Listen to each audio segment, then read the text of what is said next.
Russia চীনকে ঠেকাতে 17,500 কোটি ডলারের গোল্ডেন ডোম ক্ষেপণাস্ত্র প্রতিরক্ষা ব্যবস্থার একটি নকশা নির্বাচন করেছেন মার্কিন প্রেসিডেন্ট ডোনাল্ড ট্রাম্প। চীন ও রাশিয়ার হুমকি প্রতিহত করার লক্ষ্যে এই উচ্চাভিলাষী কর্মসূচির নেতৃত্ব দিতে একজন স্পেস ফোর্স জেনারেলকেও নিয়োগ দিয়েছেন তিনি। ওয়ালটন বিএলডিসি ফ্যান খরচ বাঁচে 65% পর্যন্ত। ওয়ালটন বিএলডিসি ফ্যান ছড়ায় স্বস্তির সবুজ হাওয়া। এটাই হবে যুক্তরাষ্ট্রের প্রথম গোল্ডেন ডোম ক্ষেপণাস্ত্র প্রতিরক্ষা ব্যবস্থা। মঙ্গলবার ওভাল অফিসে এক সংবাদ সম্মেলনে প্রকল্পের নকশা নির্বাচনের ঘোষণা দেন ট্রাম্প। ওয়াশিংটন পোস্টের প্রতিবেদনে বলা হয়, রাশিয়া, চীন ও উত্তর কোরিয়ার অত্যাধুনিক অস্ত্রের ক্রমবর্ধমান হুমকির কথা কয়েক মাস ধরেই বলে আসছিলেন মার্কিন প্রেসিডেন্ট। এসব হুমকি মোকাবিলায় এ ধরনের একটি ক্ষেপণাস্ত্র প্রতিরক্ষা ব্যবস্থা নির্মাণে তাগিদও দিয়ে আসছিলেন তিনি। ট্রাম্প গত জানুয়ারিতে এই প্রকল্প শুরু করার প্রথম আদেশ দেন।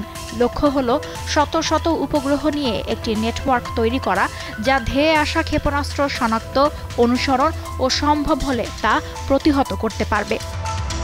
মঙ্গলবার ওভাল অফিসের এক সংবাদ সম্মেলনে ট্রাম্প বলেন, গোল্ডেন ডোম মহাকাশ ভিত্তিক সিস্টেম। গোল্ডেন ডোম দেশকে রক্ষা করবে। কানাডা এ কর্মসূচিতে অংশগ্রহণ করতে চেয়েছে বলেও জানান তিনি। শত্রুর ক্ষেপণাস্ত্র ছোড়ার আগে তা বের করে ধ্বংস করবে গোল্ডেন ডোম। স্পেস ফোর্সের জেনারেল মাইকেল গুইটলাইন এর নেতৃত্ব দেবেন। এই কর্মসূচিকে সামরিক পরিকল্পনার মেরুদণ্ড বলেও অভিহিত করেন মার্কিন প্রেসিডেন্ট।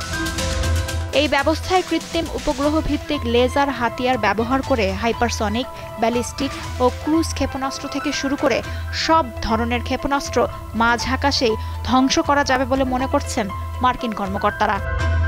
ট্রাম্পের ভাষ্য অনুযায়ী একবার পুরোপুরি নির্মাণ শেষ হলে গোল্ডেন ডোম বিশ্বের যে কোনো প্রান্ত থেকে, এমনকি মহাকাশ থেকে ছোড়া ক্ষেপণাস্ত্র আটকাতে পারবে। ট্রাম্প বলছেন, 2029 সালের জানুয়ারিতে তার মেয়াদ পূর্তির আগেই এই গোল্ডেন ডোমের আনুষ্ঠানিক যাত্রা শুরু করা সম্ভব। যদিও ট্রাম্প যে সময় বেঁধে দিয়েছেন, তার মধ্যে এই সম্ভাবনা নিয়ে বেশ সন্দিহান বিশেষজ্ঞরা।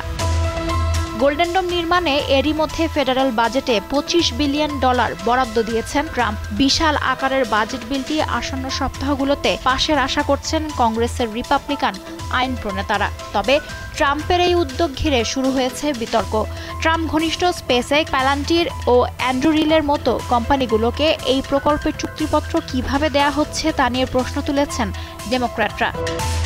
এর আগে চলতি মাসে কংগ্রেশনাল বাজেট অফিস জানায়, ক্ষেপণাস্ত্র প্রতিহত করার মহাকাশ ভিত্তিক এ ব্যবস্থা মোতায়েন ও চালু রাখতে আগামী 2 দশকে ব্যয় হতে পারে $161 বিলিয়ন থেকে $582 বিলিয়ন।